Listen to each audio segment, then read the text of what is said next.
Afonso Henriques, qual é que era a língua do nosso primeiro rei? Bem, o latim já não era, pelo menos a língua que ele falava no dia-a-dia com as pessoas que o rodeavam.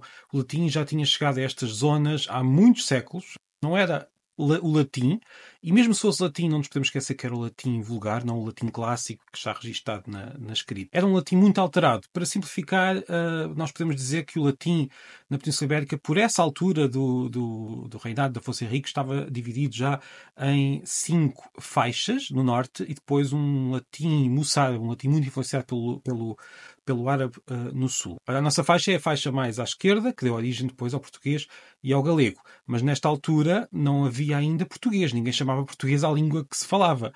Então o que é que chamavam? Bem, há quem chame a esta língua galego, porque esta língua desenvolveu-se na zona da antiga Galécia, a Galécia deu origem à Galiza, e por isso há quem chame galego, mas não nos podemos esquecer que mesmo se chamarmos galego, essa língua não é o galego de hoje. O galego de hoje vem dessa língua tal como o português, mas não é essa língua, desenvolveu-se tal como o português.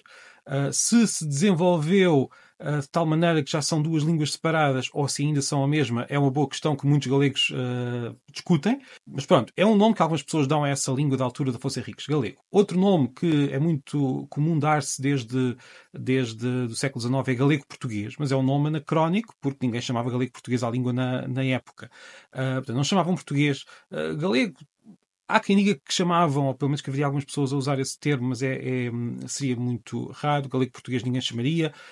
Então, o que é que as pessoas chamavam à língua que falavam? O que é que chamavam? Chamavam, na verdade, linguagem. Era o termo comum, que aparece também em muitos registros escritos. Linguagem. As pessoas diziam linguagem. Em comparação com o latim na escrita. O latim era usado na escrita, era usado nas cerimónias religiosas, era usado em muitas situações. Portanto, havia o latim, essa língua já muito antiga, e havia depois a linguagem da rua, que era o nome que as pessoas davam. Esta linguagem é essa tal faixa mais à esquerda.